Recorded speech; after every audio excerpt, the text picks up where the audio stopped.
미역국 끓여놨으니까 데펴 먹고 냉장고에서 반찬에 놓은 것도 꺼내서 저녁 잘 챙겨 먹어. 일을 하고 있는데 핸드폰이 깜빡거려서 열어보니 장모님의 문자였다. 일주일 동안 아내는 일본으로 출장을 가고 그 동안 장모님이 나 챙겨주신다고 우리 집으로 오셔서 지내다가 내일 아내가 돌아오니 집으로 가겠다는 내용이었다. 오늘은 장모님과 어떤 데이트를 할까 고민하고 있었는데 집으로 가신다니 장모님 댁으로 방문해 깜짝 이벤트는 어떨까? 아내가 내일 온다니 장모님과 둘이 보낼 수 있는 하루는 남아있는 셈이다. 아내는 포크레인 앞머리에 바꿔 끼울 수 있는 여러 장치를 설계하는 일을 하고 있다. 보통 남자들이 많이 갖는 직업이긴 하지만 아내는 기계의 설계와 제품을 만드는 걸 재미있어하고 재능도 있다. 지금 다니고 있는 회사의 본사가 일본이다 보니 몇 달에 한 번씩은 일본으로 가서 큰 프로젝트에 필요한 장비를 구상하고 설계하는 회의에 참여하고 있다. 결혼하고 얼마 되지 않은 새신랑이 허구한 날 독수공방하니 외로워 죽겠다며 나는 장모님에게 투정을 부렸고 장모님은 미안하다며 꿩 대신 닭이라고 나라도 옆에서 챙겨 주겠다며 아내가 출장을 갈 때마다 우리 집으로 들어오신다. 장모님도 출장을 다니시는 셈이다.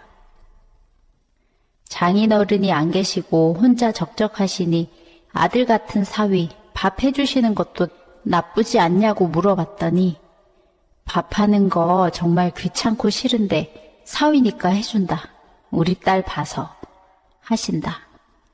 그래서 퇴근 후에 바깥 활동을 좋아하시는 장모님 모시고 같이 영화도 보고 스파게티랑 스테이크도 먹으러 가고 실컷 놀러 다녔다.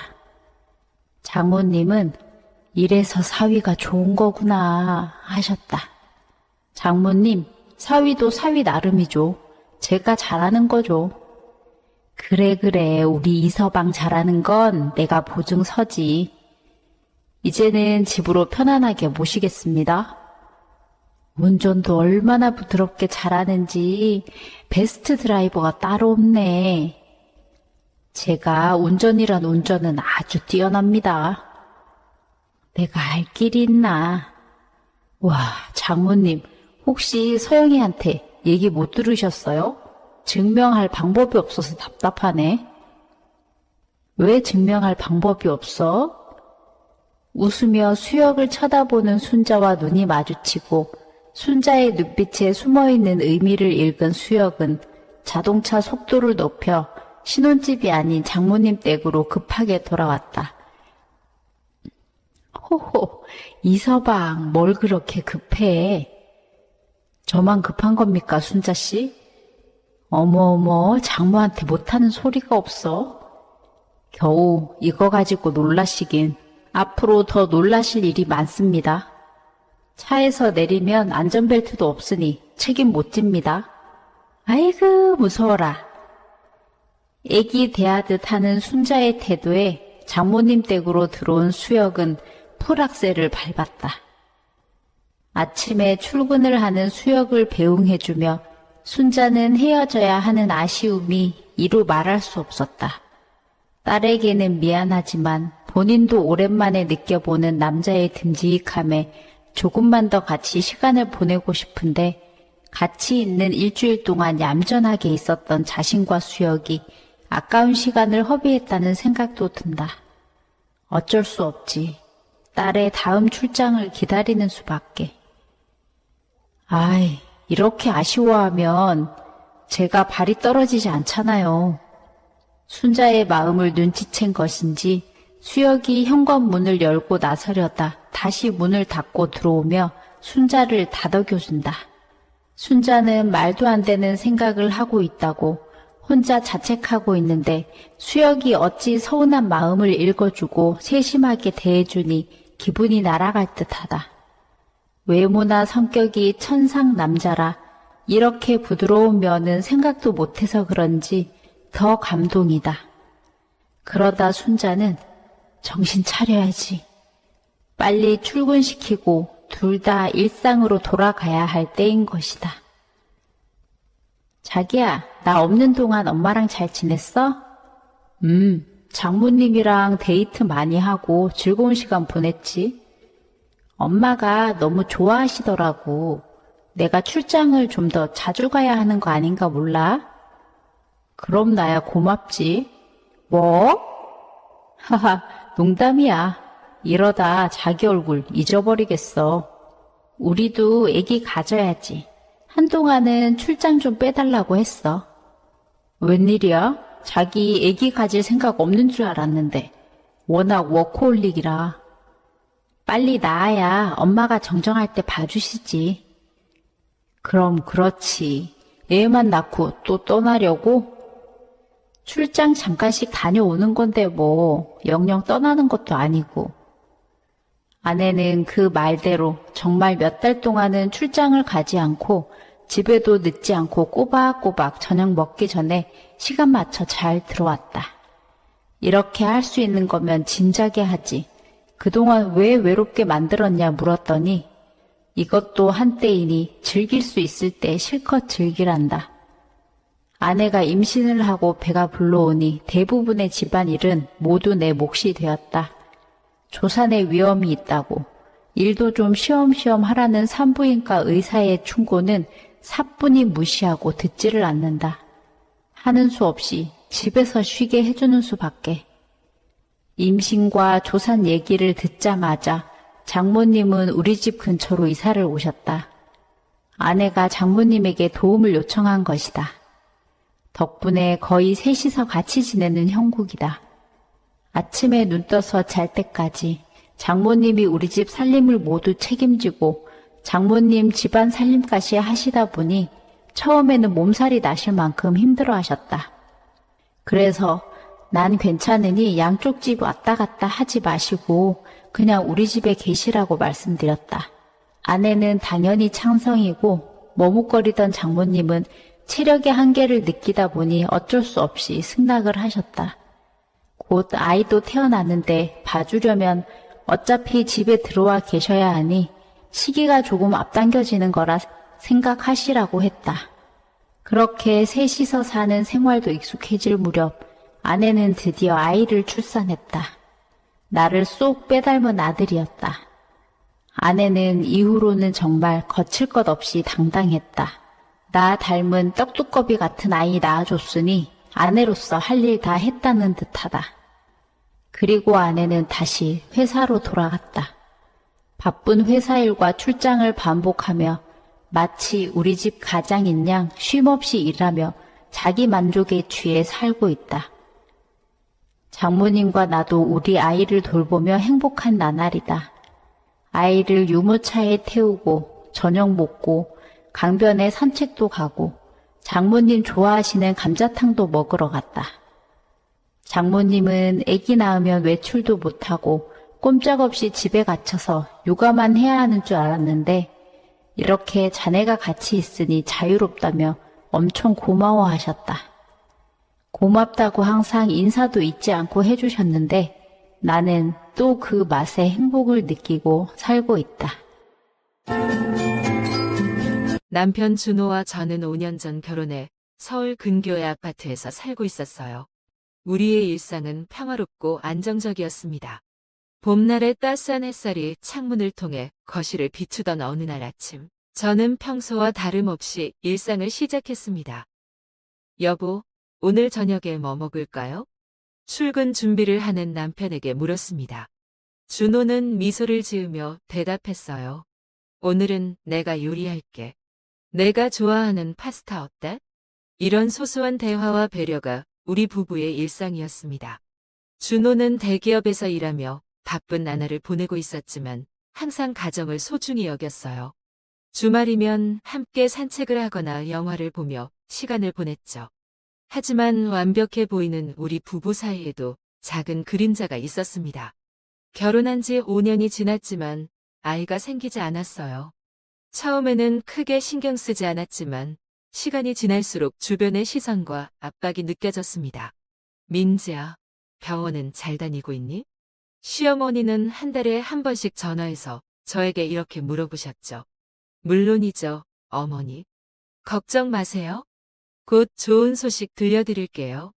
저는 항상 애써 밝은 목소리로 대답했지만 마음 한구석이 무거웠습니다. 그런 저를 남편 준호는 항상 위로해줬습니다. 아이는 때가 되면 생길 거야. 우리는 지금 이대로도 충분히 행복해. 그의 말에 위로를 받으면서도 가끔은 그가 정말로 그렇게 생각하는지 의문이 들었어요. 혹시 내심 아이를 간절히 원하고 있는 건 아닐까? 이런 생각이 들 때면 불안해졌습니다. 그러던 어느 날 준호가 갑자기 해외 출장을 가야 한다고 했어요. 미안해. 갑자기 중요한 프로젝트가 생겼어. 한 달 정도 프랑스에 다녀와야 할 것 같아. 저는 조금 서운했지만 이해했습니다. 하지만 그의 출장 기간 동안 뭔가 이상한 점들이 눈에 띄기 시작했어요. 준호와의 연락이 점점 뜸해졌고 통화할 때도 그의 목소리에서 어딘가 불안한 기색이 느껴졌습니다. 한 번은 밤늦게 전화를 걸었는데 주변에서 여자의 웃음소리가 들리는 것 같았어요. 여보, 지금 어디야? 불안한 마음에 물었습니다. 어? 아, 호텔 로비야. 동료들이랑 회의 끝나고 잠깐 앉아 있어. 그의 대답은 망설임 없이 나왔지만 왠지 모르게 석연치 않은 느낌이 들었습니다. 출장에서 돌아온 후에도 준호의 행동은 조금씩 변해갔어요. 늦은 밤 갑자기 급한 일이 생겼다며 나가는 일이 잦아졌고 휴대폰을 항상 몸에 지니고 다녔죠. 화장실에 갈 때도 휴대폰을 들고 가는 모습을 보고 의아함을 느꼈습니다. 어느 날 우연히 준호의 재킷 주머니에서 낯선 향수 냄새가 났어요. 제가 선물한 향수도 그가 평소에 쓰던 향수도 아닌 달콤한 여성용 향수 냄새였습니다. 여보, 이 향수 냄새는 뭐야? 조심스럽게 물었습니다. 준호는 잠시 당황한 듯 했지만 이내 태연하게 대답했어요. 아, 그거? 지난번 출장 때 샘플로 면세점에서 챙겨온 걸 뿌려본 거야. 괜찮은 것 같아서 너한테 선물하려고 했는데. 그의 설명은 그럴듯했지만 왠지 모르게 개운치 않은 느낌이 들었습니다. 이때부터 저는 준호를 의심하기 시작했어요. 하지만 아직은 확실한 증거가 없었고 저 역시 제 의심이 틀렸기를 바랬습니다. 그렇게 우리의 평화로워 보이는 일상 속에 작은 균열이 생기기 시작했습니다. 하지만 저는 아직 그 균열이 얼마나 깊고 위험한지 알지 못했어요. 그리고 얼마 안 가 우리 가족의 평화를 완전히 뒤흔들 사건이 생기고 말았습니다. 남편의 여동생 지은이가 3년 만에 갑자기 귀국한 것이었어요. 지은이는 3년 전 유학을 위해 프랑스로 떠났습니다.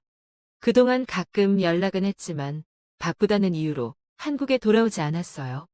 그래서 그녀의 갑작스러운 귀국 소식은 우리 모두를 놀라게 했습니다. 언니, 오랜만이에요. 지은이가 활짝 웃으며 우리 집 현관에 들어섰습니다. 그녀를 보는 순간 저는 뭔가 이상하다는 느낌을 받았어요. 지은이의 얼굴은 피곤해 보였고 눈가에는 걱정의 그림자가 어려 있었습니다. 하지만 가장 눈에 띄는 변화는 그녀의 배였어요. 살짝 불러온 배는 마치 임신한 것처럼 보였습니다. 지은아, 혹시 임신한 거니? 조심스럽게 물었습니다. 지은이는 잠시 당황한 듯했지만 이내 미소를 지으며 대답했어요. 네, 언니. 5개월 됐어요. 그 말을 듣는 순간 저는 혼란스러웠습니다. 지은이가 한국에 오기 전까지 임신 소식을 전혀 듣지 못했거든요. 게다가 지은이에게 남자친구가 있다는 얘기도 들은 적이 없었습니다. 축하해, 지은아. 근데 아빠는 누구니? 우리한테 소개도 안 했잖아. 지은이는 잠시 머뭇거리더니 대답했어요.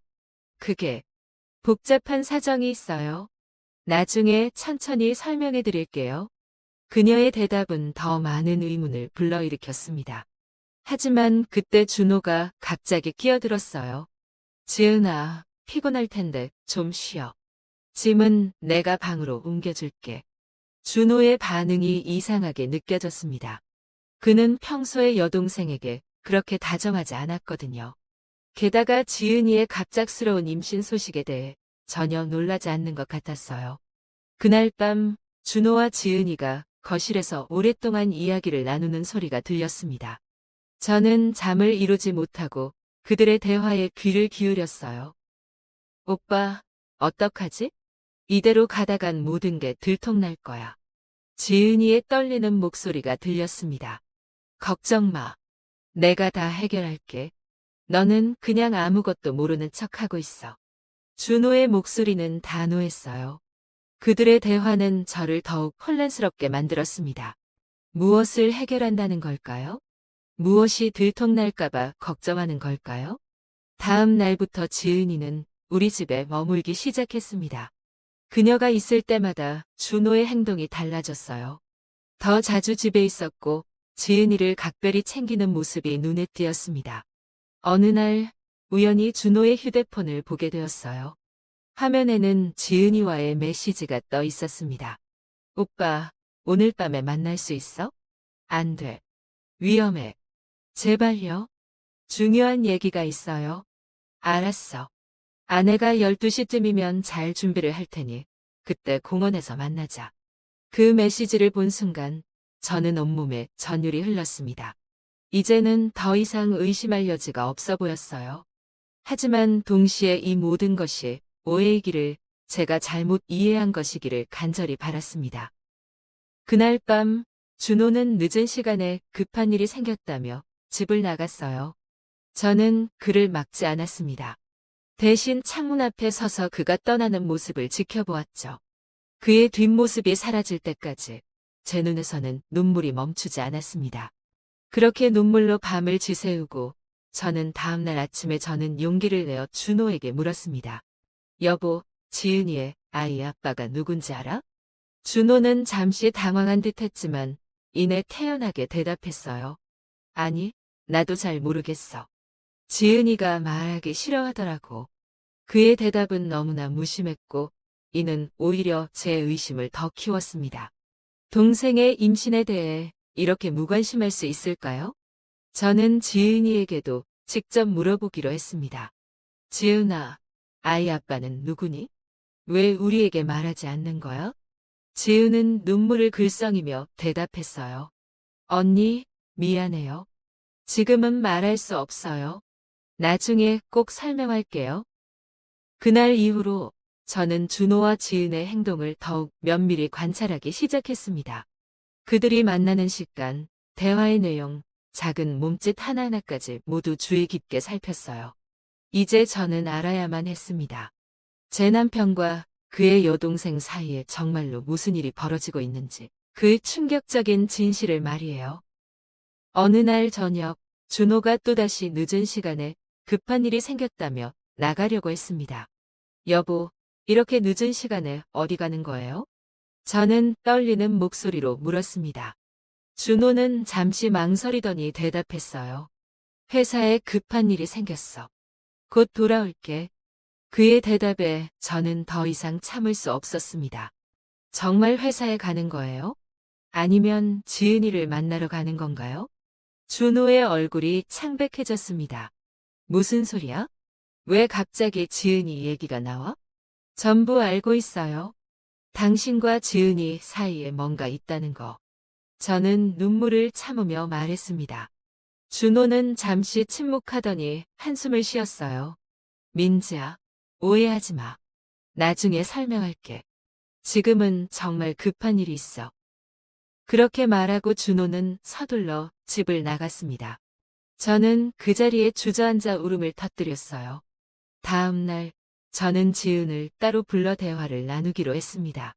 지은아, 우리 솔직하게 얘기 좀 할까? 저는 최대한 침착하게 말을 꺼냈어요. 지은은 불안한 눈빛으로 저를 바라보았습니다. 네, 언니? 무슨 일이에요? 너와 내 남편 사이에 무슨 일이 있는 거야? 솔직히 말해줘. 지은의 얼굴이 순간 굳어졌어요. 그녀는 말을 더듬으며 대답했습니다. 언니, 그게 오해예요. 저희 사이엔 아무 일도 없어요. 하지만 그녀의 눈빛과 떨리는 목소리는 그녀의 말과는 달랐습니다. 저는 확신했어요. 그들 사이에 분명 무언가가 있다는 것을. 그날 이후로 집안의 분위기는 더욱 험악해졌습니다. 준호와 저는 거의 대화를 나누지 않았고, 지은은 최대한 저를 피하려 했어요. 어느 날 밤, 저는 우연히 준호와 지은이 작은 목소리로 대화를 나누는 것을 듣게 되었습니다. 오빠, 이제 어떡해요? 언니가 의심하고 있어요. 걱정 마. 조금만 더 참아. 곧 모든 게 해결될 거야. 그들의 대화를 듣고 저는 더 이상 참을 수 없었습니다. 이제는 직접 진실을 확인해야 할 때였어요. 저는 결심했습니다. 다음에 준호가 늦은 밤에 나갈 때 그를 몰래 따라가기로 한 거예요. 그리고 마침내 그날이 왔습니다. 준호가 또다시 늦은 밤에 나가려고 하자 저는 조용히 그를 뒤따랐습니다. 제 심장은 터질 듯이 뛰고 있었고 온몸은 떨리고 있었어요. 그리고 마침내 저는 충격적인 진실과 마주하게 되었습니다. 그가 차를 몰고 가는 동안 저는 택시를 타고 그를 뒤쫓았어요. 우리는 도시를 벗어나 한적한 교외 지역으로 향했습니다. 마침내 준호의 차가 멈춘 곳은 조용한 주택가의 한 아파트 앞이었습니다. 그리고 그곳에서 기다리고 있던 사람은 다름 아닌 지은이었어요. 저는 숨을 죽이고 그들을 지켜보았습니다. 준호와 지은은 서로를 보자마자 깊은 포옹을 나누었고 그 모습은 단순한 남매의 포옹이라고 하기엔 너무나 친밀해 보였어요. 그들은 함께 아파트로 들어갔고 저는 한동안 그 자리에 서서 무엇을 해야 할지 몰라 망설였습니다. 하지만 이대로 돌아갈 수는 없었어요. 저는 용기를 내어 그들이 들어간 아파트로 향했습니다. 문 앞에 서서 한참을 망설이다가 저는 마침내 초인종을 눌렀습니다. 잠시 후 문이 열렸고 준호와 지은의 놀란 얼굴이 보였어요. 민지야, 너가 왜 여기에? 준호의 목소리가 떨렸습니다. 모든 걸 알고 싶어요. 더 이상의 거짓말은 듣고 싶지 않아요. 저는 떨리는 목소리로 말했습니다. 지은이 눈물을 흘리며 말했어요. 언니, 정말 미안해요. 우리가 다 설명할게요. 그렇게 우리는 함께 거실로 들어갔고 준호와 지은은 마침내 모든 진실을 털어놓기 시작했습니다. 그들의 이야기는 저를 더욱 큰 충격에 빠뜨렸습니다. 준호와 지은은 사실 친남매가 아니었던 거예요. 지은은 준호의 아버지가 재혼하면서 데려온 의붓동생이었습니다. 그들은 처음에는 서로를 단순한 가족으로만 여겼지만 시간이 지나면서 서로에 대한 감정이 깊어졌다고 해요. 하지만 가족이라는 이유로 그 감정을 억누르고 살아왔대요. 그래서 지은이가 프랑스로 유학을 간 거예요. 준호가 설명했습니다. 우리 감정을 식히기 위해서였죠. 하지만 3년 후 지은이 돌아왔을 때 그들의 감정은 더욱 강해져 있었고 결국 관계를 맺게 되었다는 거예요. 그리고 그 결과로 지은이 임신을 하게 된 것이었습니다. 우리도 이게 잘못됐다는 걸 알고 있어요. 지은이 눈물을 흘리며 말했습니다. 하지만 어쩔 수 없었어요. 우리는 서로를 사랑해요. 저는 그 자리에서 아무 말도 할 수 없었습니다. 분노, 배신감, 혼란 그리고 이상하게도 약간의 안도감까지. 복잡한 감정들이 제 마음을 휘저었어요. 그럼 왜 저한테 진실을 말하지 않은 거예요? 저는 겨우 입을 열어 물었습니다. 준호가 고개를 숙이며 대답했어요. 너를 아프게 하고 싶지 않았어. 그리고 우리도 이 관계를 어떻게 해야 할지 몰랐어. 이제 모든 것이 명확해졌습니다. 하지만 동시에 더 큰 혼란이 저를 덮쳤어요. 이제 저는 어떻게 해야 할까요? 이 진실을 알게 된 지금 제 삶은 어떻게 변하게 될까요? 진실을 알게 된 그날 밤 저는 온갖 감정에 휩싸인 채 홀로 집으로 돌아왔습니다.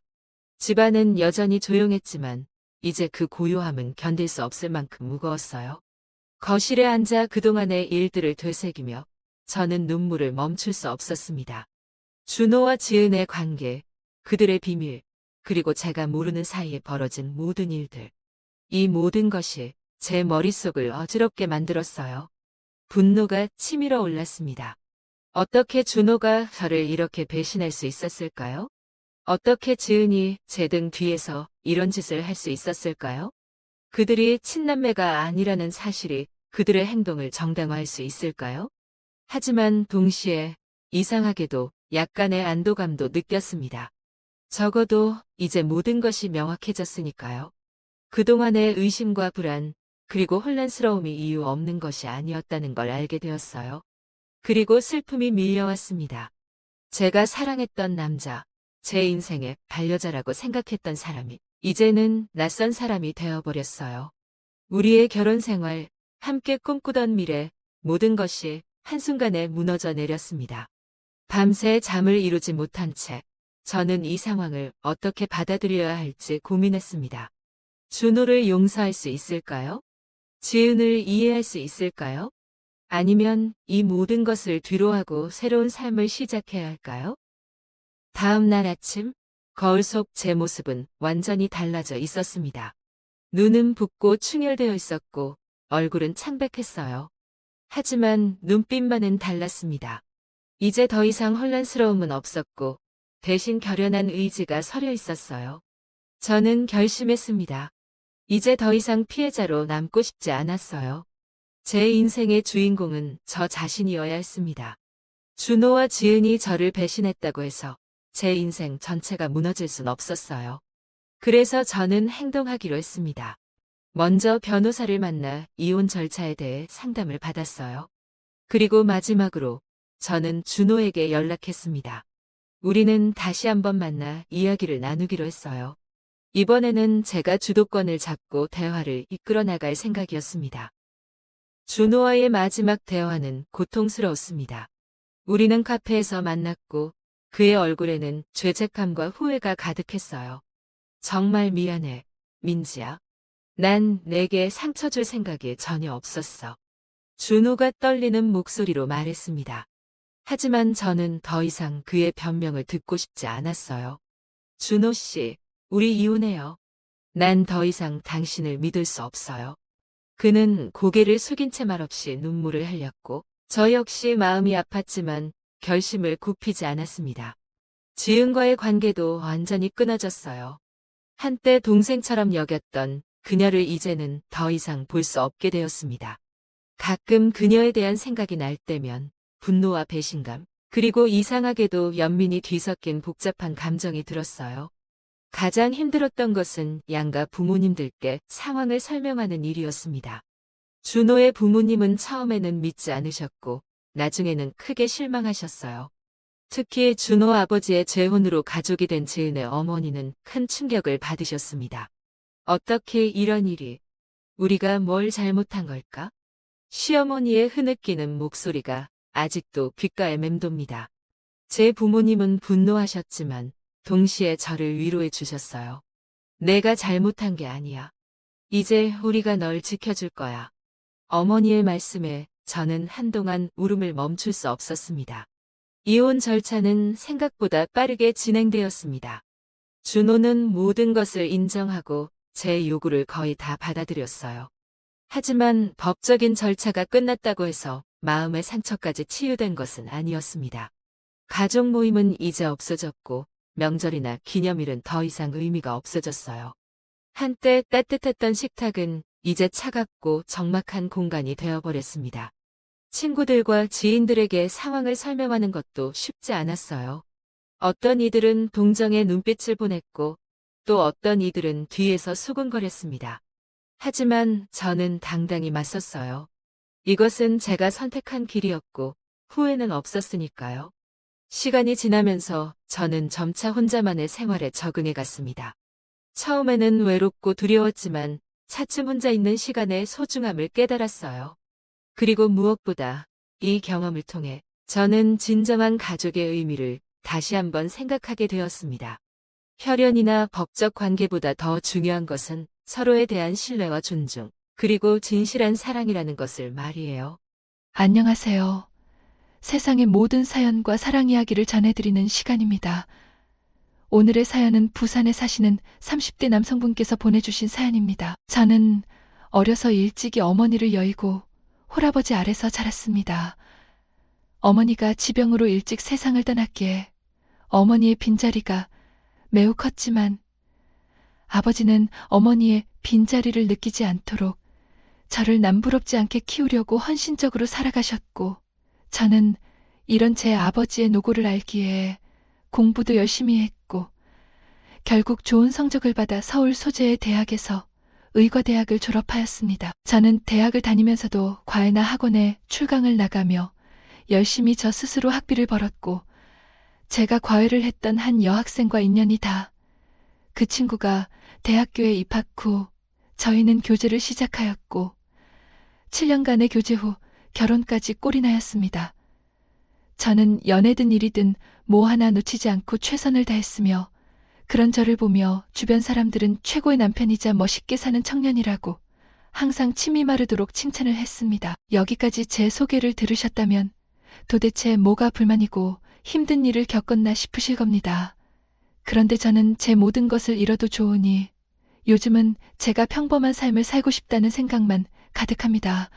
저희 부부의 신혼집은 아버지의 집에서 지하철로 약 2정거장 정도로 그리 멀지 않은 곳에 살고 있었습니다. 제 착한 아내는 항상 아버지가 혼자서 살고 계시는데 우리가 항상 신경 쓰고 찾아뵈야 한다면서 그 누구보다 착한 며느리의 모습을 보여주었죠. 아내는 장모님을 닮아서 손이 야무졌고 그 덕에 항상 맛있는 요리를 저에게 만들어 주었습니다. 그러던 어느 날 평소보다 음식을 많이 하게 됐는지 아내는 음식이 최대한 따뜻할 때 아버님께 음식을 전해드리고 오겠다고 말하였습니다. 저는 그 마음이 착하고 예뻐서 아내에게 택시를 불러주었고 아내는 그 뒤로 아버지의 집으로 향했죠. 전 병동에 수술이 잡혀 있었기 때문에 아버지를 뵙기는 어려운 상황이었고 아내만 혼자 보내게 되었습니다. 몇 시간 뒤에 수술을 마치고 나와 아내에게 전화를 걸었는데 아내는 전화를 받지 않더군요. 낮부터 요리를 하고 청소를 하느라 피곤해서 먼저 잠이 들었나 생각이 들었고 저는 크게 신경 쓰지 않고 같이 수술을 했던 동료들과 함께 커피를 한 잔 마시고 집으로 향했습니다. 그렇게 밤 10시쯤 집에 도착했는데 문을 열고 들어가니 아내가 집에 없더군요. 자고 있을 줄 알았던 아내가 집에 없다 보니 저는 혹시나 걱정되는 마음에 아내에게 전화를 걸었습니다. 전화를 3번이나 걸어도 받지 않자 저는 약간씩 마음이 초조해지기 시작했습니다. 부재중 전화를 보면 바로 전화를 달라고 문자를 남기고 있는 도중에 갑자기 와이프에게 전화가 왔습니다. 아버님 댁에서 반찬을 건네드리고 아버님 댁에 밀린 빨래감과 청소를 도와드리느라 연락을 확인하지 못했다고 말하는 아내였습니다. 저는 아내에게 고생했다고 말하며 택시를 불러주었고 한 20분쯤 지나고 나니 아내는 집에 도착하였습니다. 집에 온 아내를 보니 청소를 열심히 했는지 머리는 조금 헝클어져 있고 뭔가 땀 냄새가 나더군요. 아내가 얼마나 청소를 열심히 했으면 이런 행색일까 싶어서 고생한 아내를 위해 마사지를 해주겠다고 하였습니다. 아내는 갑자기 화들짝 놀라며 괜찮다면서 오늘은 너무 피곤하니 얼른 씻고 잠을 자겠다고 말하였습니다. 평소에 제가 해주는 마사지를 누구보다 좋아하던 아내가 이렇게 반응을 하니 저는 알 수 없는 섭섭함이 끌어올랐지만 고생한 아내에게 삐진 마음을 보여줄 수는 없더군요.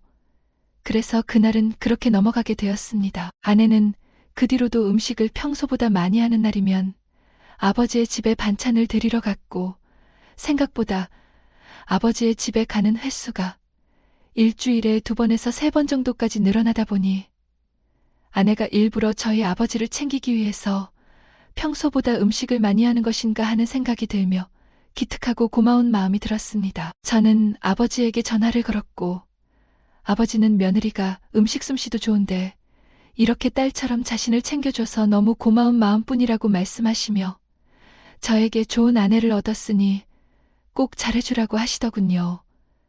저는 아버지와 그렇게 훈훈한 대화를 마치고 전화를 끊었습니다. 여느 때와 같이 아내가 아버지의 집에 반찬을 건네드리러 갔던 날이었습니다. 그날도 평소보다 아내가 시간이 지나도 돌아올 기미가 보이지 않았습니다. 혹시나 또 아버지가 집안일을 시켜서 그걸 도와드리느라 집에 오지 못하고 있는가 싶어서 아버지에게 전화를 걸었습니다.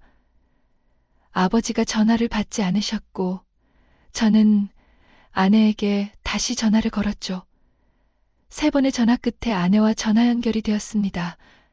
아내는 아버님이 식사하신 음식을 치우고 설거지를 하고 있었다고 하더군요. 그리고는 아내가 말하길 아버님이 너무 적적하고 외로우셔서 강아지 한 마리를 옆집에서 받아오셨는데 새끼 강아지가 너무 귀엽기도 하고 아버지는 강아지를 키워보신 적이 없어서 배변 훈련이나 여러 가지 사육 방법을 전혀 모르시기 때문에 본인이 아버지 집에서 며칠만 강아지를 돌보다가 집에 돌아가도 되겠냐고 물어보는 것이었습니다.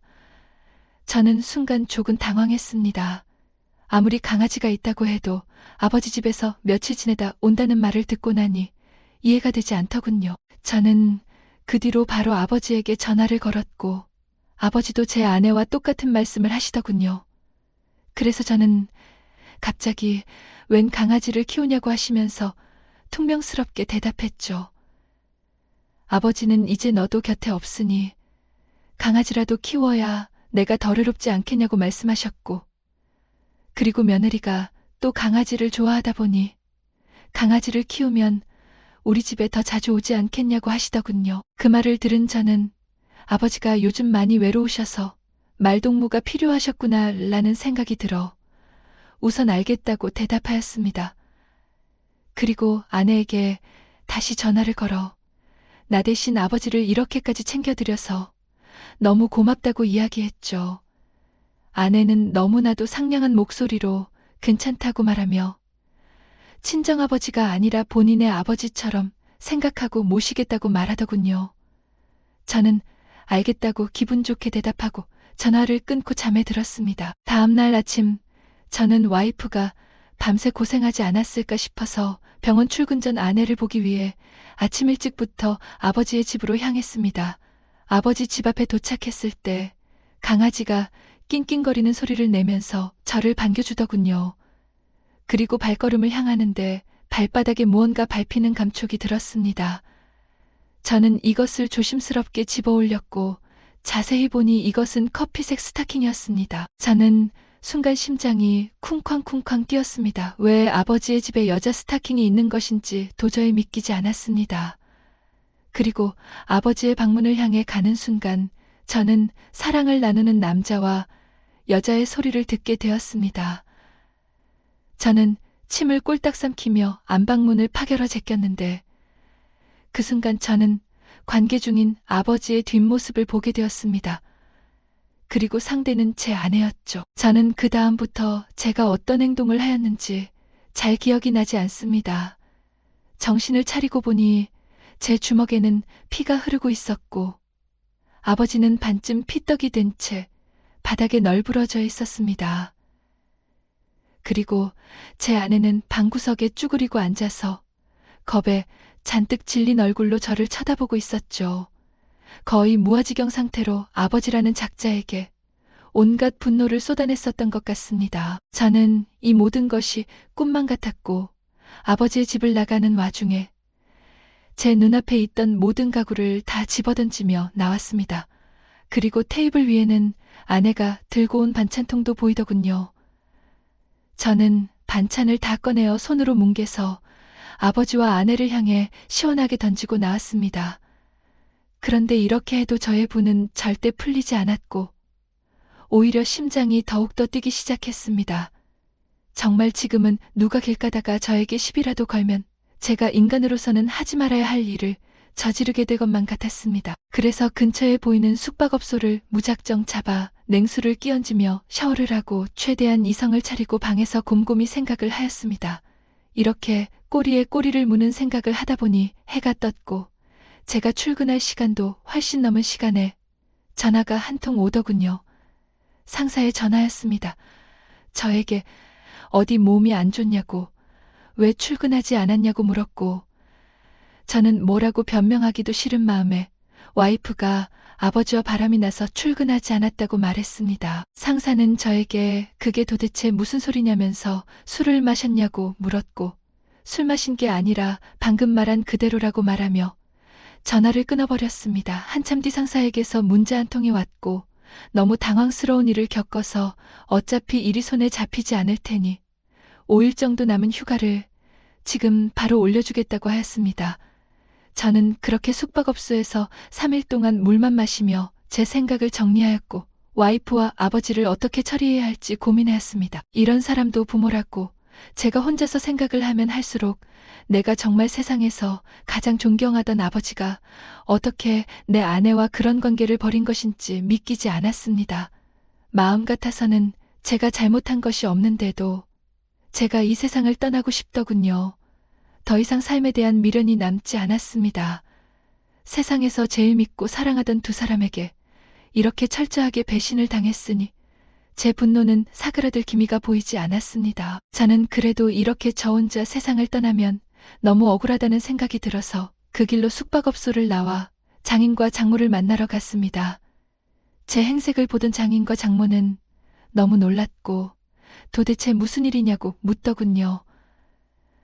저는 정말 죄송하지만 따님이 바람이 나서 그렇다고 말씀드렸고 너무나도 놀라신 나머지 장모님은 거품을 물고 쓰러지시더군요.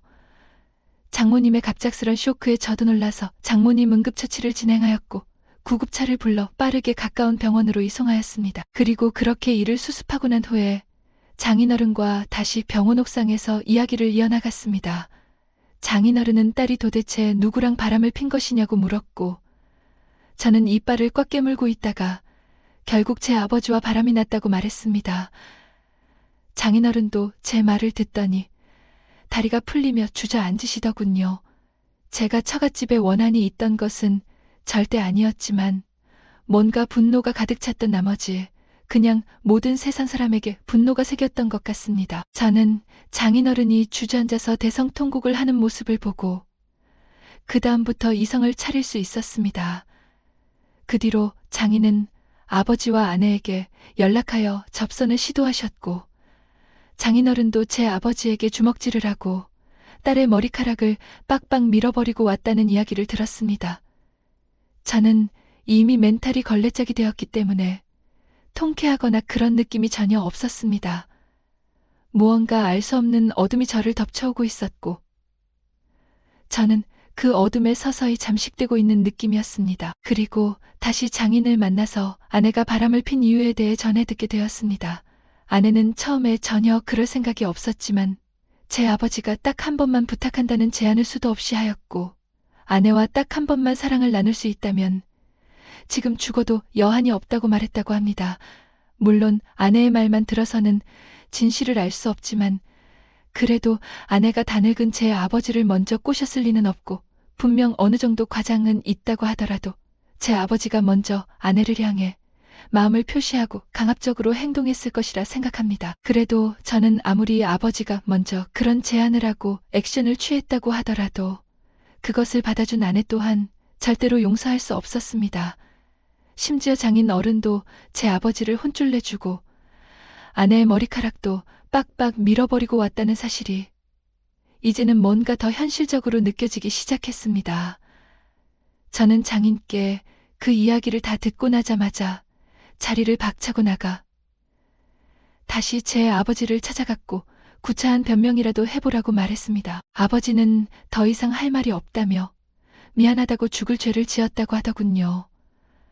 저는 변명할 노력도 하지 않으면서 바로 달려들어 멱살을 잡고 흔들었고 저는 정말 세상에서 제일 세게 때릴 수 있을 만큼의 힘을 담아 가격하고 싶었지만 이미 어느 정도 한바탕 일을 겪고 나노라 때려주고 싶은 원수의 얼굴이자 너무 초라한 노년의 노인의 모습이 들어오더군요. 저는 그 손으로 벽을 내려치며 제 손이 망가질 때까지 벽을 쳤습니다.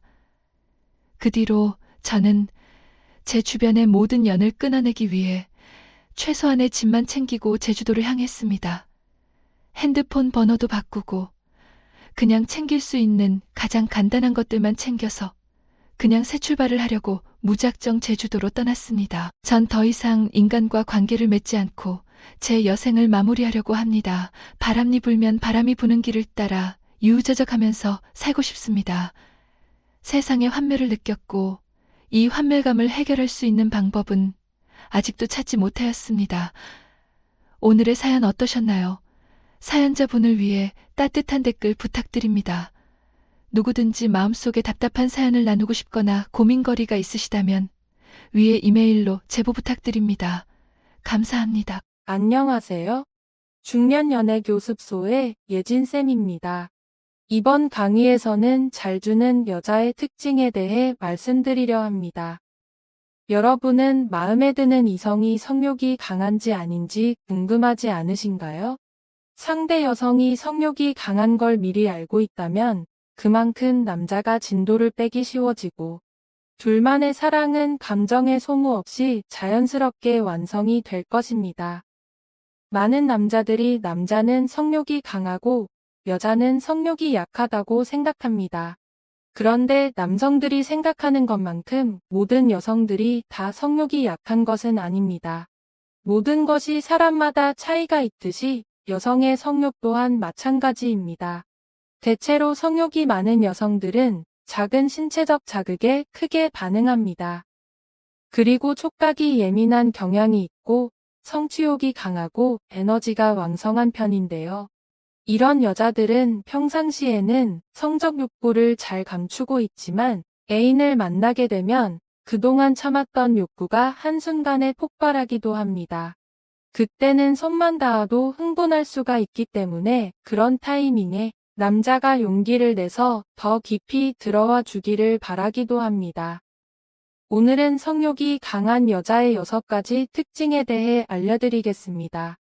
영상을 끝까지 시청하시고 마음에 드는 여성의 성욕을 확인해보세요. 오늘의 수업을 시작하기 전에 구독과 좋아요 부탁드립니다. 궁금하신 점이나 남기고 싶은 말씀들은 댓글로 남겨주세요. 저 예진쌤이 성심성의껏 답변 드리겠습니다. 첫 번째, 작은 자극에도 민감한 여자. 유독 촉각이 예민해서 작은 신체 자극에도 더 민감하게 반응하는 여자가 있습니다. 그래서 단순한 스킨십에도 몸을 움찔거리거나 작은 터치에도 과하게 반응을 하기도 하는데요. 이런 사람은 강한 성적 욕구를 숨기고 있기 때문에 키스를 하거나 가벼운 스킨십만으로도 쉽게 흥분하기도 합니다. 남자들이 성적 자극을 받으면 여의봉이 커지듯이 여자들도 똑같이 성적 자극을 받거나 흥분하면 그곳에 피가 모이면서 팽창하고 부풀어 오릅니다. 예민하다는 것은 이렇게 자극을 받았을 때 반응하는 속도가 빨라서 전이 과정이 짧아도 쉽고 빠르게 느낄 수 있다는 말입니다. 혹시 키스를 하는데 관계를 맺을 때처럼 은근히 소리를 낸다거나 가벼운 스킨십에도 몸을 움찔거린다면 그 사람은 강한 성욕을 숨기고 있을 가능성이 큽니다. 두 번째, 남성 호르몬이 많고 경쟁심이 강한 여자. 간단한 내기나 스포츠를 해도 경쟁심이 강해서 반드시 이기려고 하는 경쟁심이 강한 사람들이 있습니다. 이런 사람들은 성적 욕구 또한 매우 강하다고 알려져 있습니다. 그 이유에 대해서 밀러 박사는 이렇게 설명하는데요. 남성에게 주로 분비되는 호르몬인 테스토스테론은 여성에게도 분비되는 호르몬입니다. 테스토스테론 호르몬은 성욕과 밀접한 관련이 있습니다. 격렬한 운동을 할 때, 특히 누군가와 경쟁하는 상황일 때 훨씬 많이 분비된다는데요. 그래서 경쟁심이 강한 여자는 테스토스테론의 분비가 활발해 성적 욕구가 남성처럼 강한 경우가 많을 수 있습니다. 호르몬의 분비가 왕성한 여성은 외모로 볼 때 어깨가 넓거나 털이 많은 특징이 있습니다. 여자는 보통 몸에 난 털들을 다 깎았기 때문에 털을 보고 알아차리기는 쉽지 않습니다. 그렇다면 어디를 봐야 털이 많은지 알 수 있을까요?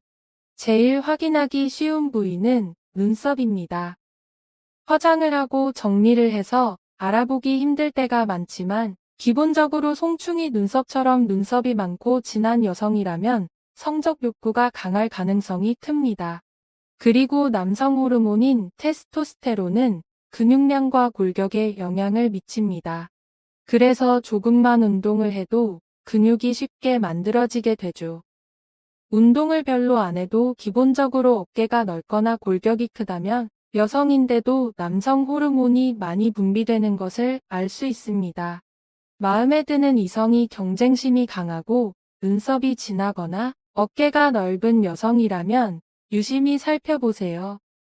세 번째, 성큼성큼 걷는 여자. 스탠포드 대학의 연구에 따르면 여자의 걸음걸이를 보면 성욕이 강한지를 판별할 수 있다고 합니다. 성욕이 강한 여자들은 척추의 움직임도 많고 성큼성큼 힘차게 걷는 경향이 있다고 하는데요. 그것은 바로 골반 때문이라고 합니다. 골반 주변의 근육이 튼튼할수록 만족감을 느끼기 쉽기 때문입니다. 그래서 골반 주변이 튼튼하면 척추의 움직임도 많고 성큼성큼 힘차게 걷게 되는 것이죠. 욕구가 강한 여자는 골반 근육이 자유롭게 움직여 힘차게 걸을 확률도 높아지는 것입니다. 네 번째, 지나치게 의존하고 애착이 강한 여자. 사람의 연애 유형은 세 가지로 나뉜다고 합니다. 불안형과 회피형 그리고 안정형이 바로 그것인데요. 이것들은 사람을 대할 때, 특히 연애할 때의 여성이 얼마나 불안해하는지, 얼마나 회피적인 모습을 보이는지, 얼마나 안정된 모습을 보이는지를 말합니다. 그런데 이러한 성향은 심지어 잠자리에서도 고스란히 드러나게 됩니다. 제네바 대학의 니콜라스 교수가 490명의 남녀를 대상으로 연구한 결과에 의하면 이 애착 유형이 불안형인지 회피형인지에 따라 잠자리 성향이 크게 달라졌다고 합니다. 특히 불안형은 연애를 할 때 상대방의 관심과 애정을 잃을까봐 불안해하는 경향이 있는데요. 그래서 연애를 시작하면 관계에 많은 에너지를 쏟는다고 합니다. 애인이 싫어하거나 거절할까봐 생각과 감정을 솔직하게 전달하지 못하는 편입니다. 불안형의 잠자리는 어땠을까요? 불안형은 남들보다 잠자리를 더 자주 하고 잠자리 하고자 하는 적극성도 더 크다고 합니다. 이것은 잠자리를 상대와 더 가까워지기 위해 수단으로 생각하는 경우가 많기 때문입니다. 특히 애인과의 관계가 불안정하다고 느낄 때 의식적으로 잠자리를 하기도 했습니다. 가장 밀접한 스킨십인 잠자리를 통해서 상대와 더 끈끈한 사이가 되려고 하는 것입니다. 그리고 이런 여자들은 거절을 잘 못합니다. 썸 상대나 애인이 나랑 잘래? 라고 물어봤을 때 별로 끌리지 않아도 거절하지 못한다고 합니다. 괜히 거절했다가 나를 싫어하면 어떡하지라는 생각에 차마 이야기하지 못하는 겁니다. 보통 이런 유형의 여자가 나쁜 남자를 만나면 피해를 보면서도 계속 끌려다니게 됩니다. 다섯 번째, 자기애가 강한 여자. 자기애가 강한 사람은 쉽게 말해서 자신이 다른 사람들에 비해 잘났다고 여기는 특성입니다. 자기애가 강한 사람은 자신감이 넘치고 다른 이성들도 모두 자신을 좋아한다고 여기기 때문에 자신감 있게 이성에게 접근하곤 합니다. 이런 사람들은 자신이 얼마나 매력적인 존재인지 아주 잘 알고 있을 뿐 아니라 한 사람의 사랑만으로는 만족하지 못하고 모든 사람들에게 사랑받기를 원합니다. 그렇게 많은 사람들에게 사랑을 받을 때 자신의 존재를 인정받는다고 느끼죠. 이런 사람들은 잠자리를 통해서도 자기애를 확인하는 스타일입니다. 자기가 잠자리를 제일 잘하는 줄 알고 잠자리 횟수를 자랑하거나 과장되게 표현합니다. 이런 사람들은 남들에게 잠자리 경험이나 횟수를 자주 물어보곤 하는데요. 자신이 다른 사람보다 잠자리를 많이 한다고 생각할 때 연인과의 잠자리 만족도는 물론 관계의 만족도까지 오릅니다.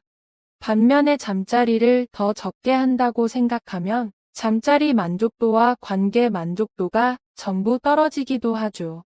그들은 자신이 잠자리를 진짜 잘한다고 생각하기 때문에 당연히 잠자리도 더 많이 할 거라고 믿습니다. 자신감이 넘치니까 사람들한테 물어보고 자신보다 적게 한다고 대답하면 우월감을 느낍니다. 여섯 번째, 성적으로 개방적인 여자. 평범한 여자들은 마음이 열려야지 몸도 열리기 마련입니다. 그런데 스킨십과 감정을 분리해서 생각하는 여자도 있습니다. 성적으로 개방적인 여자는 스킨십이나 성적인 행동을 꼭 감정과 연관시키지 않기 때문에 이성과의 스킨십을 하는 것에 거부감이 없습니다. 따라서 가지고 있고 이성과의 교류 없이 능동적이고 능숙한 편이며 바람기도 높다고 합니다. 이런 여자는 잠자리에 특별한 의미를 부여하지 않기 때문에 잠자리 후에 상대방과 쿨한 관계를 유지하고 싶어 합니다. 만약 상대가 특별한 관계라고 생각하기 시작하면 집착한다고 싫어할 수도 있습니다. 이렇게 개방적인 사람은 독립성을 중요하게 여기기 때문에 세심한 배려는 부족한 편입니다. 평범한 사람들은 정신적 교류를 통해 구체적인 관계까지 이어가지만 이런 유형의 여자는 정신적인 교류를 하는 시간이 매우 짧기 때문에 여러 상대와 잠자리를 하는 기회가 많은 편입니다. 이번 강의에서는 다른 사람보다 성적 욕구가 강한 여자들의 특징 6가지에 대해 알아보았는데요. 아무리 육체적인 관계를 많이 가져도 정신적인 교류가 없다면 공허하기 마련입니다. 꼭 정신교류를 하시면서 사랑하는 연인과 행복한 시간 보내셨으면 좋겠습니다. 구독과 좋아요 부탁드리고 궁금하신 점은 언제든지 댓글로 질문해주세요. 지금까지 중년연애 교습소의 예진쌤이었습니다. 감사합니다.